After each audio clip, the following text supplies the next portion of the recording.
الله أكبر الله أكبر.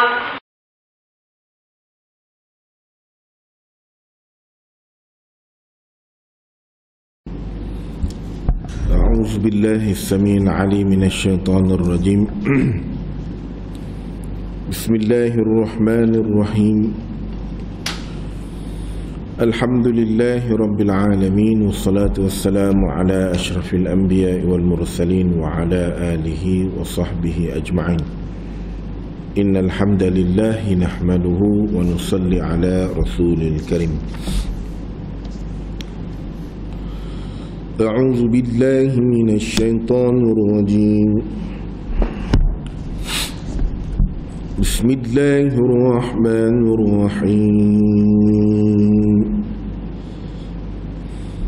سبح اسم ربك الأعلى الذي خلق فسوى والذي قدر فهدى والذي أخرج المرعى فجعله غثاء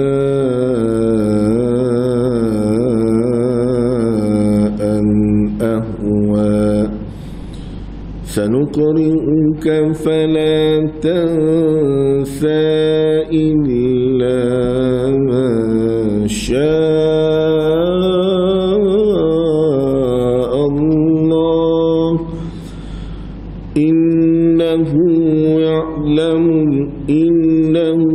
يعلم الجهر وما يخفى ونيسرك لليسرى فذكر إن نفعت الذكرى. Bersyukur kehadirat Allah Subhanahu wa taala dengan kelapangan masa yang diberikan oleh Allah.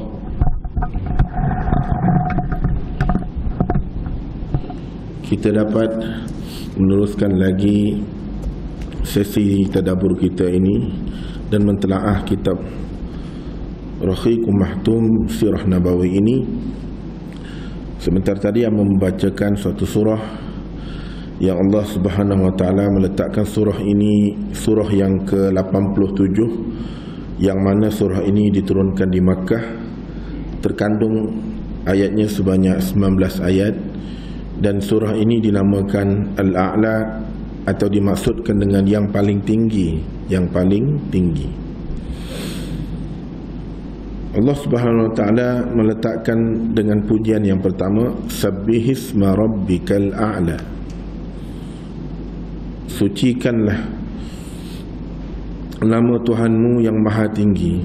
Allah mengajarkan kepada Nabi Muhammad supaya Nabi Muhammad mengajarkan pada para sahabat, dan sahabat sampai hingga kepada kita, bahawa kita meletakkan ketinggian dan puji melangit selayaknya hanya Allah Subhanahu wa taala. Allazi, sebab apa? Allazi khalaqa fasawwa, yang mana Allah yang menciptakan dan Allah juga yang menyempurnakan penciptaannya. Kita ambil contoh lah. Kita buat kek, ada acuan, ada ingredient dia lah, bahan-bahan dia. Ikut mesti akan jadi. Acuan dia kita beli bulat, maka akan jadi bulat. Acuan dia akan kita beli 4 petok, 4 segi, akan jadi 4 segi. Tapi buat apa bila kita buat 10, ada satu yang batat, ada satu yang mugil comel, ada yang satu gebu. Tapi Allah Subhanahu wa taala menjadikan manusia ni ahsanu taqwim, comel. Dan Allah Taala nak bagi satu pedoman pada kita, nak bagi satu petunjuk pada kita. Boleh tak Allah Taala jadikan manusia ni sempurnanya? Boleh. Tapi Allah Taala buat ada yang kadang-kadang tak cukup sifat, kadang-kadang terpaksa gugur dalam kandungan, kadang-kadang terpaksa tangan dia tak cukup sifat, kaki dia kecil sebelah, kadang-kadang badan dia bercantum dengan 2 kepala. Persoalan dia why, limaza, kenapa? Itu Allah Ta'ala mari dalam ayat Quran juga, afala tatafakkarun, supaya kita ni fikir, kita ni siapa? Siapa pencipta kita? Dan buat apa Allah Ta'ala menjadikan tamsil atau permisalan-permisalan begitu, supaya kita fikir, oh kita ni manusia, ada yang menciptanya kita. Siapa pencipta kita? Allah Rabbul Jalil. Seterusnya, wallazi qaddara fahada, yang mengaturkan kepada makhluk-makhluknya dan memberi petunjuk. Allah sebut, faman ya'mal mithqala dzarratin khairan yarah wa man ya'mal mithqala dzarratin syarran yarah. Allah Ta'ala jadi, Allah Ta'ala cipta, Allah Ta'ala bagi. Mu nak kebaikan akan dapat begini, mu nak buat jahat, nak engkar pada aku, silakan, tapi mu akan dapat begini. Adakah Allah Ta'ala tidak memberi pedoman? Ada. Bahkan apabila kita bicara tentang minggu lepas, bagaimana Azazil ni daripada bangsa jin yang paling comel sekali, yang paling baik. Sebab itu dia diangkat untuk duduk setaraf dengan malaikat pada satu ketika. Hak tu paling baik tu. Ada setengah ulama mengatakan, walaupun tidak warat dalilnya, sebaik-baik bangsa jin ni sejahat manusia atas muka bumi ni. Atau bayangkanlah apa manusia jahat atas muka bumi ni. Banyak langgar tebing situ, tebing sini. Tapi sebaik-baik. Tetapi kenapa Allah menjadikan tamsil ini, yang bila kita baca pada surah yang baru ni, wa iz qulna lil malaikati isjudu li adama fasajadu illa iblis. Allah Ta'ala suruh sujud, malaikat sujud. Sujud itu dipanggil sujud, apa dipanggil? Sujud bukan kerana dia itu, tapi sujud dipanggil sujud kerana menghormati ciptaan Allah. Jadi Azazil ni ketika jasad Adam belum menyatu dengan tubuh badan, dengan rohnya, dia masuk kok ni, tubik kok ni, masuk kok ni, ikut suka dia. Sehingga kan dia sebut, kalau aku diberi kuasa, aku diberi kekuatan untuk aku, apa tu kita panggil, menjalankan tugas kepada hamba ni, aku akan hancurkan. Situ timbulnya hasad. Ni tuan-tuan kena tahu. Kalaulah kata dalam kita semaya ni, apabila kita kata minta maaf lah, minta maaf sangat-sangat, kita kata tuan-tuan sila bawa mask, buat penjarakan. Tuan-tuan yang bersuhu sekian-sekian jangan mari masjid. Tuan-tuan yang umur sekian-sekian sila berada di satu tempat. Kita terbaik juga.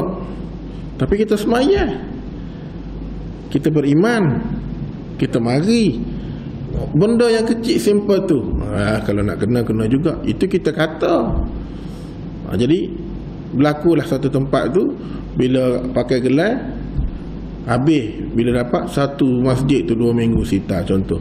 Apa manusia tersedengar? Contoh ni paling nyata lah ni. Kita hidup-hidup lagi ni. Lepas tu lah ni dia mari dah pula, nak buat pula PKP baru pula. Tak ada vaksin, ada. Buat apa mari lagi? Allah Ta'ala nak suruh kita taat. Allah Ta'ala bagi dah kepada manusia-manusia yang Allah Ta'ala pilih, dan ini merupakan ulu amri yang membuat keputusan berdasarkan kepada ada fakta-fakta dan ada hujah-hujahnya. Apa kita ikut juga, kita tak ikut juga. Contohnya begitu. Saya nak bahas tentang perkara itu, tapi nak ceritanya bagaimana Allah Ta'ala menjadikan kesempurnaan manusia ni, apa adanya langgar. Gitu. Dan walladhi akhrajal mar'a faja'alahu ghusaan ahwa, dan yang menumbuhkan rumput-rumput lalu dijadikan rumput itu kering dan kehitaman. Dia bagi hidup subur sampai masa mati, sama masa kering, gugur layu. Jadi ada tak pada kita? Ada. Tak tahu, mungkin hamba, mungkin tuan, mungkin adik, mungkin siapa, akan sampai masa gugur layu, menyembah bumi. Itu menunjukkan ciptaan Allah ini tidak ada akhir. Kita yang dicipta akan berakhir. Jadi pada malam ini tuan-tuan, hamba ingin tuan-tuan fokuskan apa yang hamba ingin sampaikan. Tahun duka cita Nabi dan sebelum Nabi di Isra' Mi'rajkan.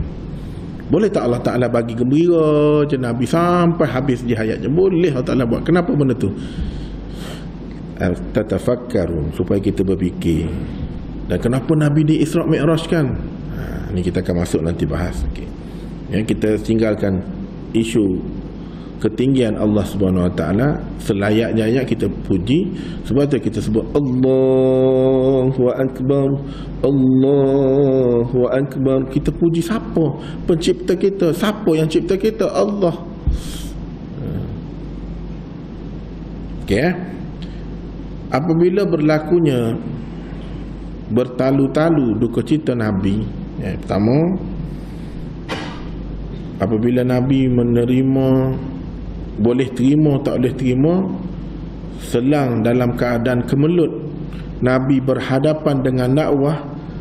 Orang yang pertama membantunya selain pada ekonomi, Khadijah, pak saudara dia Abu Talib. Allah Ta'ala sampai masa dia, Allah Ta'ala cabut. Dan ketika itu Nabi kata apa? Sekiranya aku boleh berdoa dan mohon keampunan, aku akan mohon. Sehinggalah turun ayat yang kita bacakan dah. Tuan-tuan, saya suruh tuan-tuan tengok dalam suratul Taubah dan dalam suratul Qasas, suratul Taubah ayat 113. Kita dah baca minggu lepas. Dan suratul Qasas ayat 56 yang menceritakan untuk orang Islam ni, hatta Nabi sendiri, keluarga yang kafir tidak boleh memohon keampunan. Jadi mana tuan-tuan, apa intipati yang kita ingin sampaikan di sini? Masa dia hidup, Acong, Mutu, Sami, gapo semua, masa dia hidup itulah kita dakwah. Dan kalau tuan-tuan sebagai pomen, tuan-tuan beli barang dengan dia, Acong, Suhi contohnya, kan?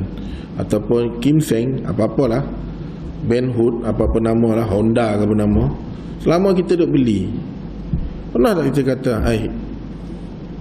you sudah semayang ke? Contoh. Dia pun tak tahu. Kalau dia tahu, macam hamba dalam perkhidmatan tentera dulu, mesti kamu duduk di Kuala Lumpur, kita pagi-pagi ni, kita nak pergi masjid, time itulah dia mari berlari, time itulah dia mari jogging, time itulah dia mari. Di Kelantan ni adalah, tetapi beberapa tempat je dia tidak mengamalkan budaya begitu. Tapi di Kuala Lumpur ni, oleh kerana masing-masing tak ada, dia akan cari masa. Asal cuti penuh tamat. Kalau lah dia tahu mula-mula sebelum dia nak buat benda-benda, dia mesti sujud kepada Allah Ta'ala. Dia mohon, ya Allah, mentah lagi aku nak kerja, ya Allah, mentah lagi aku nak cari rezeki, ya Allah, mentah lagi. Dia jumpa dengan Allah Ta'ala dulu. Dia akan buat, tapi dia tak tahu. Maka apa yang dia perlu buat? Dia bangun pagi, dia berjogging, jaga kesihatan, rutin dia. Ataupun dia main tai chi dan seumpamanya. Macam-macam lah dia buat. Jadi nak ceritanya tuan-tuan, pernah tak kesempatan yang kita ada di sini, minoriti yang ada di negeri Cik Siti Wan Kembang ini, kita ambil peluang untuk kita berdakwah. Dan apakah hujah kita pada Allah Ta'ala ketika Allah Ta'ala tanya, mu Muhaidi, apa mu buat untuk agama? Kita ceritalah, aku usaha untuk hantar anak-anak aku usaha, aku mesyuarat dengan isteri aku pakat dengan mak mentua aku, mak aku, supaya anak-anak aku ni hantar ke sekolah, semua sekolah Yayasan Islam Kelantan. Contoh, itu salah satu sumbangnya. Lepas tu mau buat apa lagi? Aku mari ke masjid, sampaikan benda begini-begini. Lepas tu Tuhan tanya, apa lagi? Tak ada lah. Apa kalau Tuhan tanya, ada mau berdakwah dengan orang non-Muslim? Nak jawab kan ya? Mula duk garu situ, garu sini. Contoh, simple tuan-tuan. Tuan-tuan celak-celak mata pergi ada. Kita lama dah, kalau kita tak pun kita akan beli minyak hitam, kita akan beli filter. Masa masuk tu kita kenal dia kan. Tuan Haji sudah lama tak datang. Maaflah Chong, PKP mah. Macam tu. Tapi pernah tak kita dakwah dia? Kalau dia tanya, lu Haji Ahmad, lu beli wah punya barang mesti dalam 60 km ke 60 berapa ribu, mesti beli. Lu tak pernah ajak wah masuk Islam. Macam mana kita nak jawab?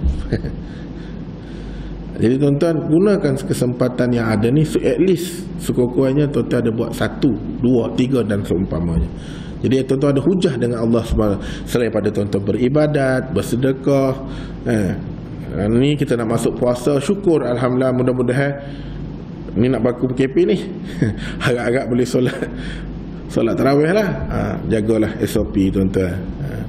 Jadi orang kata jangan buat majlis besar-besar, jangan ramai-ramai pun buat juga dah naik meningkat. Jadi salah siapa? Salah kita. Saya ustaz kuliah ni pun tak royak berkali. Jadi kita kena sampaikan. Jadi dalam keadaan ini, bila setelah Abu Talib meninggal, selang daripada berapa kematian Abu Talib tu, lebih kurang dalam 2 bulan atau 3 hari, berdasarkan pendapat, ada 2 pendapat.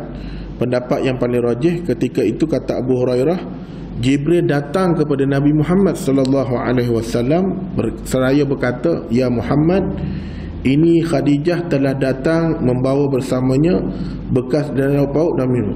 Jibril beritahu ke Rasulullah. Pelik ni.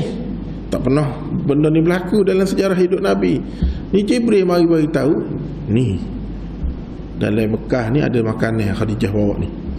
Apabila sampai kepadamu, sampaikan kepada tuannya, kabarkan berita gembira, kerana aku telah menyediakan sebuah rumah syurga buat Khadijah. Nabi faham lalu dah.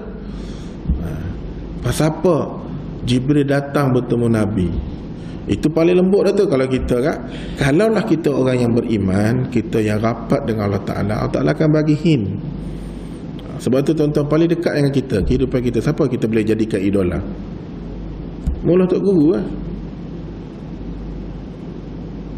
Walaupun dia sakit, terang semaya, tu yang gerakkan dia. So tak nak dia buat dalam keadaan tinggal solat, semaya gitu dan umpamanya. Lepas tu dia tidur balik sebab ubat. Tapi nak ceritanya tuan, bila Allah Ta'ala reda pada kita, Allah Ta'ala suka pada kita, Allah Ta'ala sayang pada kita, Allah Ta'ala akan jaga kita, jangan kita terhindar sehingga menyebabkan kita melakukan kekhilafan. Buat apa benda ni mari? Nabi faham lalu dah. Maknanya Khadijah ni pun Jibril mari dengan lembut beritahu ke, kabarkan kepada tuan empunya hak mari bawa bekah ni, kata aku sudah, Allah Ta'ala telah sediakan rumah di syurga Allah Subhanahu Wa Ta'ala. Nanti kita akan baca, kalau ada masa kita akan baca bagaimana isteri Fir'aun akan dibagi seorang suami yang selayak dengannya, sama dengan Masyitah, penyikat rambut kepada anak-anak Fir'aun, Khadijah. Sebab paling sempurna di antara anbiya Nabi Muhammad sallallahu alaihi wasallam. Maka Nabi Muhammad akan memperisterikan, nanti kita akan sambunglah cerita tu. Tapi nak ceritanya tuan-tuan, Allah Subhanahu Wa Ta'ala menjadikan semua kronologi ini ataupun cerita ini dan menjadikan sebagai satu sirah. Kenapa? Supaya kita mengambil iktibar. Okay. Lalu dalam keadaan 2 peristiwa ini, Nabi walaupun terima tak terima kan, maka Jibril dah bawa malaikat tu, maka berlakulah kewafatan atau kita panggil meninggalnya Khadijah binti Khuwailid. 2 benda Nabi terima sekaligus, tak lama jarak. Lalu dalam keadaan itu Rasulullah SAW bertala-tala menerima musibah, dan kepada kaumnya juga semakin berani terhadap, akhirnya dah tak ada Abu Talib, kau berani lagi kaum Quraisy, dan Nabi punya ekonomi pun dah tak ada dah.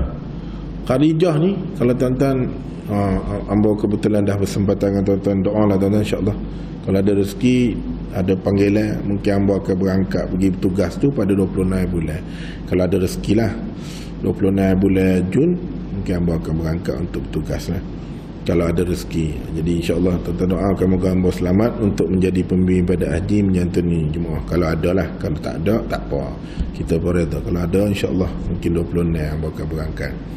Tapi nak ceritanya tuan-tuan, ketika Nabi untuk membawa Khadijah simpan di kubur Maklak tu, Khadijah ketika saat dia sakit, dia berbisik dengan Fatimah, anak Nabi Muhammad sallallahu alaihi wasallam. Dia kata, Fatimah, aku nak serban Nabi tu balut tubuh aku.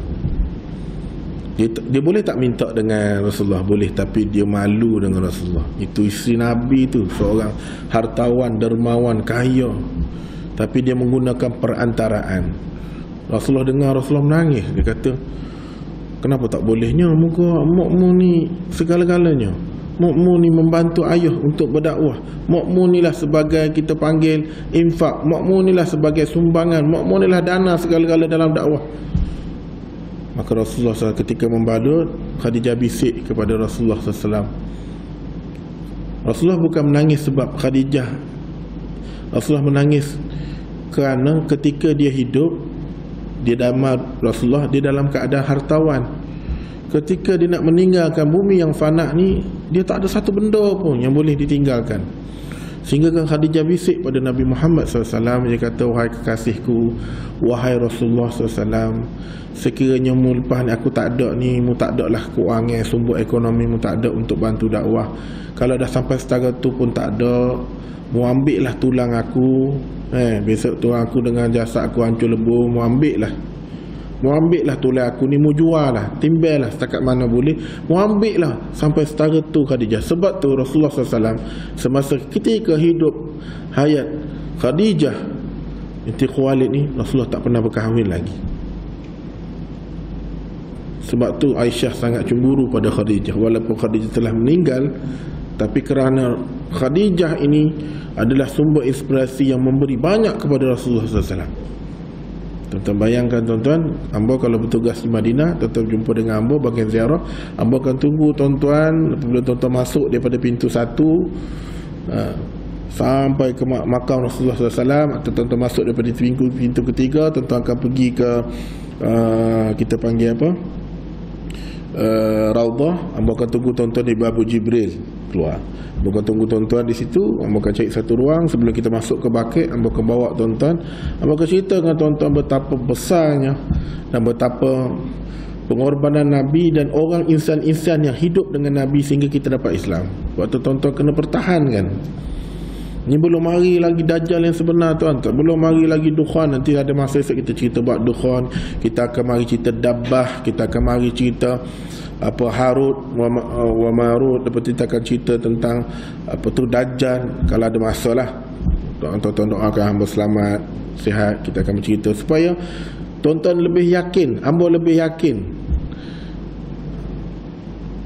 Jadi sahabat Nabi dah jumpa dah Dajjal. Ada seorang sahabat Nabi, nanti kita akan ceritalah. Sebab dia kebetulan dia tersesat sampai ke tu, dia dah jumpa Dajjal. Mana ketika zaman Nabi Muhammad SAW, sahabat tu dah berjumpa dah. Dan Rasulullah kumpulkan semua di masjid untuk beritahu apa yang sahabat ni beritahu, seperti mana Rasulullah ceritakan kepada sahabat. Jadi tuan-tuan, dunia ni akan tetap berakhir. Kita suka tak suka tetap akan berakhir. Di sinilah kita kena memantapkan keimanan kita dengan kita mendengar sirah ni supaya kita yakin. Dan pertama sekali yang hamba ingin ajak tuan-tuan dan hamba, apakah persediaan kita untuk berbawa pulang bertemu dengan Allah Subhanahu Wa Taala? Padaikah dengan kita mari semaya saja? Padaikah kita mari dengan puasa saja? Kita memeteraikan 5 rukun Islam yang sempurna. Pergi haji selesailah. Adakah dengan tu saja? Jamin ke dengan 5 perkara tu saja? Atau tambah lagi dengan 6 perkara keyakinan kita kepada rukun iman? Tambah selagi dengan ihsan? Cukup ke dengan pada tu? Rasulullah SAW tuan-tuan, kalau dia mula beribadat, sebelum dia nak beribadat, dia akan tanya pada isterinya, adakah kamu memerlukanku? Tak ada, dia akan bagi masa dia untuk Allah Subhanahu Wa Taala. Ada setengah anbiya, satu hari dia bagi untuk masa dia untuk beribadat kepada Allah Subhanahu Wa Taala, satu hari untuk kaum dia, satu hari untuk diri dia. Ada begitu juga. Tapi nak ceritanya Rasulullah SAW, walaupun Allah Ta'ala mengangkat dia dan mengatakan dia ni maksum, tetapi kenapa dia perlu ibadat? Rasulullah SAW beribadat, Rasulullah SAW berpuasa, Rasulullah SAW bayar zakat, Rasulullah SAW ikat perut, Rasulullah SAW infak, Rasulullah SAW berdakwah, Rasulullah ajak orang masuk Islam supaya tinggalkan agama yang tidak selain pada agama Islam, kerana Rasulullah ingin menjadi sebagai contoh ikutan pada kita. Inilah yang Allah Ta'ala kata, wa ma arsalnaka illa rahmatan lil alamin.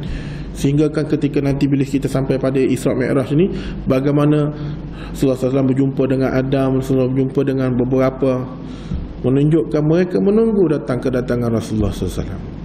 Apa insan ini sangat mulia? Memang sangat mulia tuan-tuan. Sehingga anbiya pun menunggu beliau, sehingga namanya terpampar, la ilaha illallah Muhammadu Rasulullah. Jadi tuan-tuan, yang ini kita kena faham, yang ini kita kena beritahu keyakinan kepada anak cucu kita.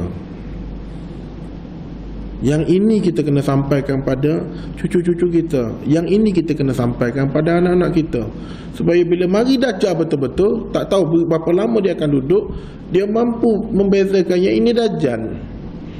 Dia ada dua, satu Masihud Dajjal, satu Masih Isa. Jadi yang betul-betulnya Isa. Masih Dajjal tu akan hancur, akan dibunuh. Tapi bagaimana kalau kita tidak ada persiapan, kita minta-minta kita tak ada lah pada zaman tu, bagaimana kita boleh menghadapi? Padahal dengan handphone ni saja kita tak boleh nak kontrol dah diri kita. Pada dengan TV kita tak nak kontrol dah. Pada dengan kereta Mercedes kita tak, belum mari Dajjal betul lagi. Pada dengan motor besar kita tak boleh tu dah. Pada dengan rumah cantik besar kita tak boleh nak goyah dah. Padahal dengan masjid selesa kita tak boleh nak ni dah. Belum mari Dajjal kita, tuan-tuan. Jadi tuan-tuan, nak cerita bagaimana Rasulullah SAW menghadapi situasi ini. Dan Rasulullah SAW matlamat dia satu je. Dia panggil misi dan visi dia satu je. Dia nak umat dia semua masuk syurga Allah Ta'ala, tak ada seorang pun masuk neraka Allah Ta'ala. Itu misi dan visi Rasulullah. Jadi kita pun kena membantu kepada agama Allah. Jadi dalam keadaan itu tuan-tuan, bila berlakulah, dan lalu Rasulullah SAW berangkat untuk sampai ke satu tempat. Ada setengah mengatakan, Ibnu Ishaq, apabila Abu Talib meninggal dunia, orang-orang Quraisy telah bertindak, mula berani untuk menyakiti Nabi, sehingga ada setengah tu berani ambil tangan dia letak kepala Nabi. Muhammad, bawalah. Sebelum Abu Talib meninggal, tak ada seorang berani sentuh Nabi. Jadi tuan-tuan, sehingga kan pernah Rasulullah SAW disekat oleh seorang yang bodoh di kalangan Quraisy, lalu menaburkan tanah di atas kepalanya. Orang gila ni, kalau ikut sebenarnya, dia tak kena nisab, dia tak tahu apa-apa, dia tidak ada taklif, dia tidak perlu, dia semaya tak semaya pun Allah tak lampung dia, moga dia gila. Tapi bagaimana dia boleh rekrut ni, dia boleh gaya ke orang gila tu, supaya orang gila tu pergi ambil tanah, tabur atas kepala Nabi. Ini nak ceritanya tuan-tuan, sampai ketika itu apabila Rasulullah SAW masuk ke rumah, tanah tu masih berada di kepala Rasulullah SAW. Lalu seorang puteri baginda bangun membasuh tanah tersebut sambil menangis.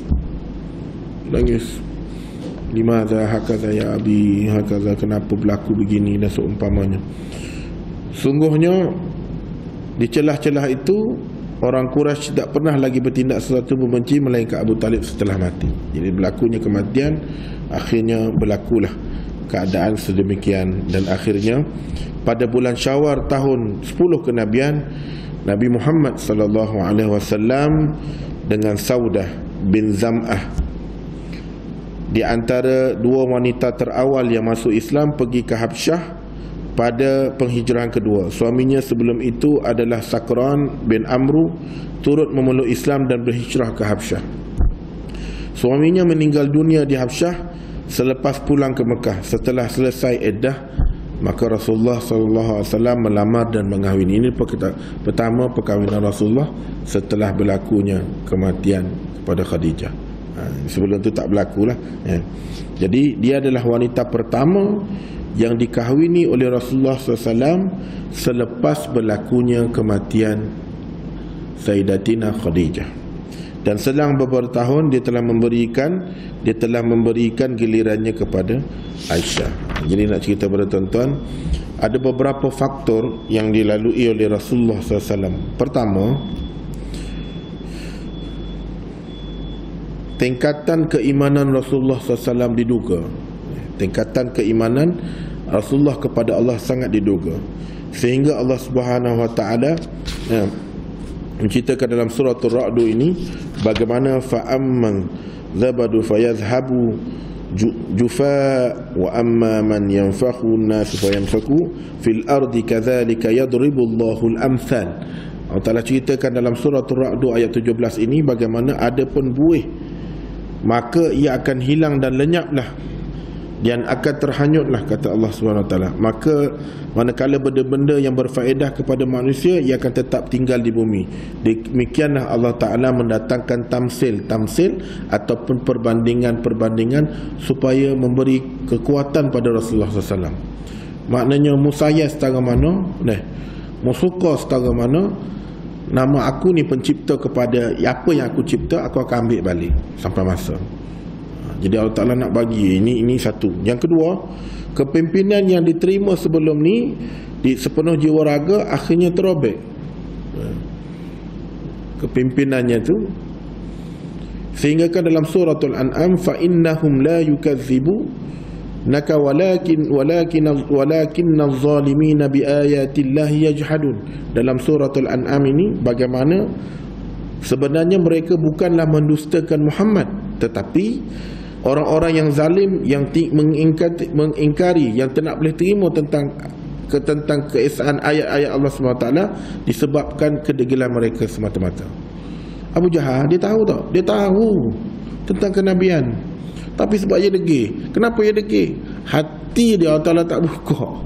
Sebab Rasulullah pernah doakan, ya Allah, kau berilah hidayat di antara dua Umar Abdul Talib, Umar atau dinamakan Abu Lahab. Tapi Allah Ta'ala terima Umar Al-Khattab. Jadi nak cerita satu. Yang seterusnya, bagaimana perasaan dan tanggungjawab para sahabat apabila tercabar begini. Rasulullah SAW menerima berbagai tomahan dan seumpamanya. Bagaimana kekuatan sahabat dan itikad sahabat kepada agama yang dibawa oleh Nabi Muhammad SAW. Dan bagaimana mereka percaya bahawasanya selepas mereka melalui saat-saat perjalanan kehidupan yang beragama Islam ini ada balasannya, iaitu yaumul akhirah. Jadi yang membaca bagaimana pertama keimanan kepada Allah Ta'ala nak bagi suatu keyakinan supaya Nabi Muhammad dan para sahabatnya keutuhan lagi kepada Allah Ta'ala. Yang kedua, bagaimana menerima selama Rasulullah SAW diutuskan menjadi Rasul, menjadi Nabi, mereka melihat keterampilan Nabi dengan Nabi membawa 4 perkara tu, amanah, siddiq, tabligh, fatanah. Mereka pegang betul-betul dan mereka menerima kepimpinan Rasulullah SAW ini dengan jiwa dan raga mereka. Yang ketiga, bagaimana perasaan tanggungjawab mereka setelah mereka yakin bahawanya agama yang dibawa oleh Rasulullah SAW adalah agama yang benar, haqqan, agama yang betul, agama yang dipelihara oleh Allah Subhanahu Wa Taala. Dan agama inilah yang akan, sekiranya mereka meletakkan keimanan yang betul-betul percaya tentang perkara ini, maka balasannya akan diterima di akhirat. Ini juga satu perkara yang bukan semudah-mudahnya.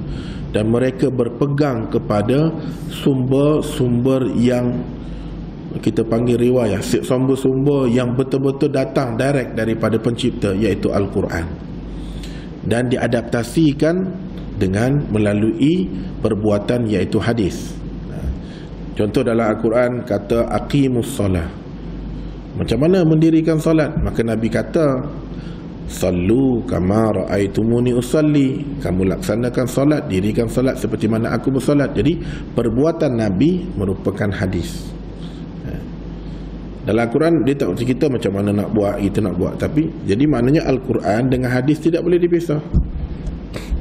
Dalam keadaan itu juga, bagaimana apabila mereka menjaga semua ini dan mengikut seperti mana yang diajarkan oleh Nabi Muhammad SAW, maka suatu kegembiraan yang akan mereka terima, iaitulah tentang kemenangan.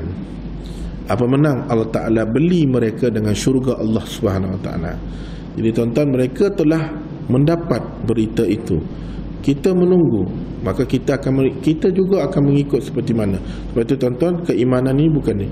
Sehingga Raihan pun pernah buat lagu, iman tak dapat diwarisi. Sebab apa lagu tu timbul? Nak ceritanya tuan-tuan, nak bawa itu dalam metod nasyid, supaya kita kata iman ni tak boleh waris. Kalau kita boleh waris, kita kata mu anak tak payahlah pergi semaya, tak payahlah mu belajar agama, tak apa, mu anak ustaz masuk syurga. Iman tidak boleh diwaris. Mana suka tak suka, setara mana pun kita kena didik anak kita, kita kena didik bini kita, masyarakat kita, komuniti kita untuk beriman kepada Allah Ta'ala dan beriman sesungguh-sungguhnya beriman. Kerana di sebalik perimanan itu kabar gembira akan terima, iaitulah kabar yang Allah Ta'ala beri satu kemenangan. Kemenangan yang Rasulullah SAW tunggu apa dia? Apabila kita mampu di akhir pengucapan kita kalimatun thayyibah la ilaha illallah Muhammadur Rasulullah. Itulah satu busyra, kemenangan yang tidak boleh, langit dan bumi, dunia dan seisinya tidak boleh diganti. Setelah itu tuan-tuan, bagaimana dalam keadaan itu? Satu ketika apabila Kabab bin Atrad berkata, aku datang kepada Nabi Muhammad sallallahu alaihi wasallam. Ketika itu baginda sedang bersandar di atas kain selimut di bawah teduhan Kaabah. Ketika itu kami sedang menghadapi tekanan yang hebat daripada kaum musyrikin. Tuan-tuan faham tentang orang kafir ke? Apa perbezaan munafik dengan musyrikin? Kuliah lama dah. Orang buat konten ni. Apa beza musyrikin dengan munafikin? Kalau tak boleh jawab, ambo tangguh tahun depan, ambo tak bagi bukan tahun depan, minggu depan ambo akan bagi. Jadi tuan-tuan cari jawapan. Apa bezanya musyrikin dengan munafikin? Kafir tu tuan-tuan tahu jelas dah. Munafikin dengan musyrikin. Ambo naklah tuan-tuan jawab. Kalau tidak ambo tutup kuliah ni, ambo balik. Lama dah kita kuliah ni, jadi tuan-tuan tak salah mencuba. Jangan pun nak tahu jawapan, cari lah. Minggu depan pun nak tahu jawapan. Kalau semua ni jawab, maknanya bisa lah. Jadi tak hari kita kuliah ni kan, bentar lagi upload dah. Bentar lagi siapa dah cerita dalam YouTube. Tapi nak ceritanya pada tuan-tuan, apa intipati yang kita ambil, apa faedah yang kita dapat. Jadi kalau tuan-tuan faham, tuan-tuan dapat, tuan-tuan boleh sampaikan kepada kawan-kawan kita duduk di kedai kopi, sampai di pekerjaan, sampai di pejabat, sampai di sekolah. Tuan-tuan boleh menjadi, itulah kita panggil apa hujah tuan-tuan untuk agama Allah Ta'ala. Ya Allah, aku faham daripada kuliah-kuliah yang disampaikan oleh para asatizah di Masjid Mukim Londa ini, maka inilah usaha aku untuk aku. Aku nak berdakwah macam Nabi tak mampu, tapi aku faham ni aku. Jadi adalah hujah kita kepada Allah Subhanahu Wa Ta'ala Rabbul Jalil. Di ketika dalam keadaan itu, kami sedang menghadapi tekanan yang sangat hebat pada kaum musyrikin. Lalu berkata, apakah engkau tidak mahu berdoa kepada Allah? Sehingga sahabat ni tekanan pada kaum musyrikin ni. Kabab kata, ya Rasulullah, mutus doa, akaklah tangan, berdoalah pada Allah Ta'ala. Lalu Rasulullah SAW duduk dengan air mukanya merah menyala sambil berkata, dia tak bagi jawapan direct pada Kabab. Dia jawab secara umum. Sesungguhnya umat yang sebelum kamu ada ni disikat, diangkat, dicurah dengan besi sehingga kan koyak daging antara daging dengan urat ni berpisah. Namun ia tidak meninggalkan walau kita panggil sehasta pun tentang agama. Maknanya Rasulullah memberikan suatu tamsil. Umat sebelum ni, umat sebelum kita ni, sebelum popokmu ni, berat lagi ujian yang diterima. Disikat, dicurah dengan besi panah gapo gani, sehingga kan urat dengan daging tu pisah, tapi mereka tak berganjak sekalipun untuk meninggalkan agama.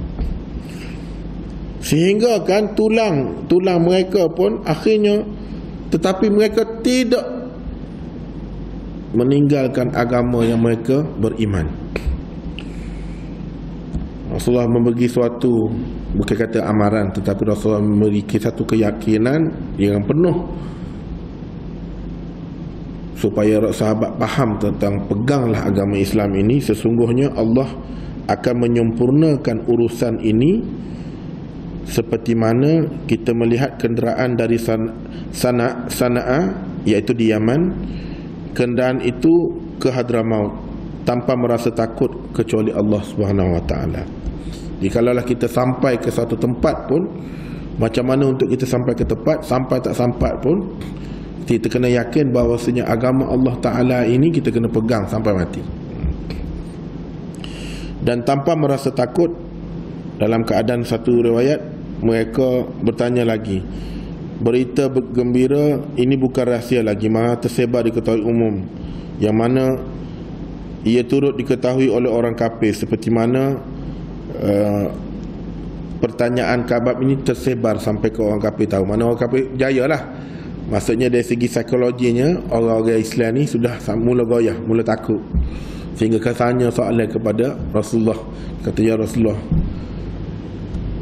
mu ni Rasulullah, mu ni Nabi, mu angkatlah.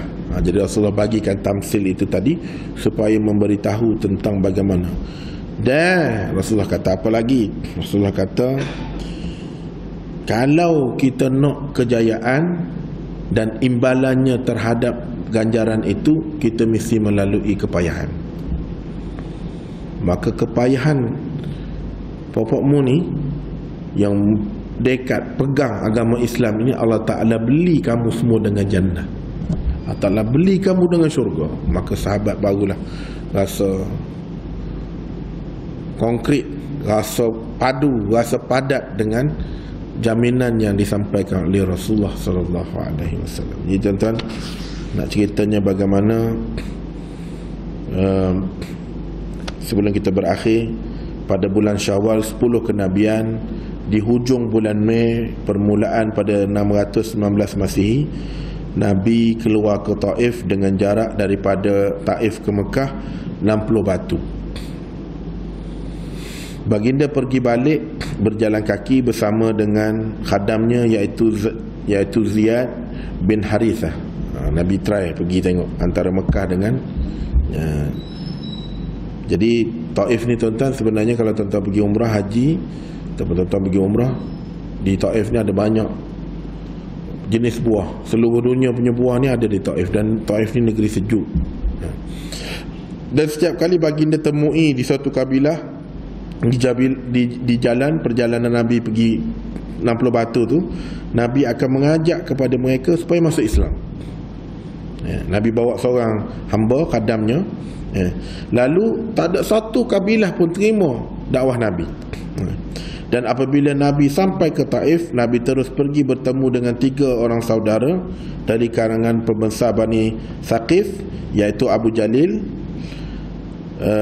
Mas'ud dan Habib, iaitu anak kepada Amru bin Umar As-Saqif. Maka Rasulullah SAW duduk berhampiran dengan mereka. Lalu Rasulullah SAW menyampaikan hajat dan sekaligus mengajak mereka untuk beriman kepada Allah SWT dan membantu dakwah Nabi Muhammad SAW. Lantas salah seorang daripadanya mengatakan, jika benar-benar Allah mengutuskan kamu, berarti dia telah mengoyakkan kain Kaabah. Seorang lagi kata, apakah Allah tidak jumpa orang lain daripada kamu? Di malah bukan dia terima ajakan Nabi, malah dia perli pada Nabi. Yang ketiga, dia kata, demi Allah aku tidak mau bercakap dengan kamu selama-lamanya. Kalau engkau benar-benar Rasul, niscaya engkau lah paling bahaya besar kalau aku menolak kata-katamu. Jadi yang ketiga ni selamat sikit lah. Dia kata, aku tak boleh kecek dengan mudah, aku tak boleh dengar apa yang nak sampaikan, dan kalau aku tolak, aku akan jadi malapetaka akan berlaku pada diri aku. Jadi daripada tu aku ambil jalan tengah, aku senyap. Jadi 3 ni perli kepada Nabi Muhammad SAW. Dan setelah itu, apabila berlaku begitu, dia kata lagi, kalaulah engkau, orang yang ketiga tadi, kalaulah engkau berbohong kepada Allah, maka aku tidak lagi patut bercakap denganmu. Kemudian Rasulullah bangun dan meninggalkan mereka sambil berkata, nanti bila kamu hendak melakukan apa yang kamu hendak lakukan, maka sembunyilah daripadaku. Rasulullah beritahu. Rasulullah bangun, Rasulullah kata, mu 3 orang ni saat ni perli aku ni, mu nak buat apa buat, tapi mu janganlah sampai jumpa dengan aku. Maka Rasulullah SAW tinggalkan Taif selama 10 hari. Tinggal di Taif selama 10 hari. Dalam tempoh itu semua orang yang berada kenamaan Taif ini yang Rasulullah SAW jumpa, diajaknya masuk kepada Islam. Maka mereka berkata, keluarlah pada negeri kami, wahai utusan Allah, keluarlah. Ya. Mereka menghasut orang-orang bodoh supaya menyerang Nabi. Justru Nabi hendak keluar, Nabi telah dikejar dengan orang bodoh dan kadang mereka memaki hamun dan menjerit ke arah Nabi. Maka ketika itulah tuan-tuan, apabila Rasulullah duduk di satu tempat yang aman, baginda berdoa dengan doanya sangat terkenal menunjukkan kesedihan Nabi dan sanubari. Akibatnya kesukaran yang dilalui ketika dah berlakunya bertubi-tubinya kematian. Lepas tu Nabi ajak Khadir dia pergi ke Taif, dalam jarak je Mekah Madinah tu 60 batu. Maka ketika Nabi dah dihina, dicabar, lepas tu pula dia, kaum Taif ini dia hantar pula orang-orang bodoh, orang-orang tidak cerdik ni, minta maaf bahasa kurang comelnya, bahasa comel panggil kurang cerdik ni, bersama kadang-kadang mereka mengherdik menjerit Nabi. Dan akhirnya apabila Rasulullah SAW merasa sedikit aman, maka mereka menunjukkan kesedihan. Dalam ketika itu baginda menyebutkan dalam doanya, kata Rasulullah SAW dalam doanya, ya Allah, kepada Engkau lah aku mengaku dan aku memohon dan aku mengadunya kelemahan aku ini, sekurang-kurangnya daya upaya aku ini, sehingga hinanya aku di sisi manusia. Wahai Maha Pengasih, di antara yang mengasihi Engkau lah Tuhan yang tidak selayaknya untuk disembah melainkan Engkau.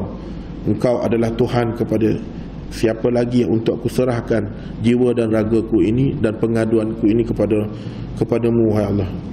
Maka Rasulullah memohon keampunan, memohon bantuan, memohon supaya mententeramkan jiwa Rasulullah sampai saat itu dihina.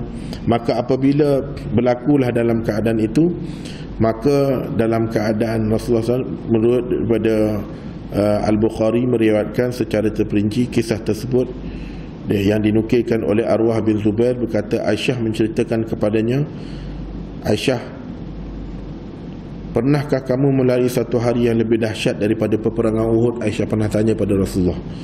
Maka jawab baginda, pernah aku mengalami, iaitu kaum-kaum apa yang aku alami, yang paling hebat yang pernah aku alami semasa aku berada di Taif. Jadi Aisyah pernah tanya kepada Rasulullah. Hadis ini melalui Imam Bukhari, diriwayatkan daripada Urwah bin Zubair. Aisyah pernah tanya pada Rasulullah, ya Rasulullah, pernahkah melalui saat-saat kepahitan, saat-saat yang kita panggil tidak boleh dilupakan, kenangan-kenangan pahit selain daripada peperangan Uhud? Rasulullah kata, ada. Ketika aku berada di Taif. Maknanya Rasulullah sampai terdetik dalam hati Rasulullah SAW tentang kisah dakwah Nabi ke Taif sebelum Nabi sampai ke Madinatul Munawwarah. Jadi kita tinggal dulu secara di situ. InsyaAllah kita akan berjumpa bagaimana perjalanan Nabi daripada Taif nak pergi ke Madinah tu nanti. Nabi akan berjumpa dengan golongan jin yang datang daripada Yaman. Golongan jin itulah setelah menerima dakwah Nabi masuk Islam. Golongan jin itulah balik ke Yaman dan berdakwah sehingga kan ramai bangsa jin yang berada di Yaman masuk Islam. Dan insyaAllah kita akan berjumpa dengan kisah bagaimana perkahwinan Nabi dengan Aisyah dan Isra' Mi'raj, insyaAllah. Jadi kita tinggal dulu. Bismillahirrahmanirrahim. Allahumma faqihna fid din wa 'allimna ta'wil wa 'ala siratal mustaqim. Allahumma yassir lana umurana ma'ar rahati liqulubina wa abdanina was salamah wal afiyah fid din wad dunya wal akhirah innaka 'ala kulli syai'in qadir. Allahumma inna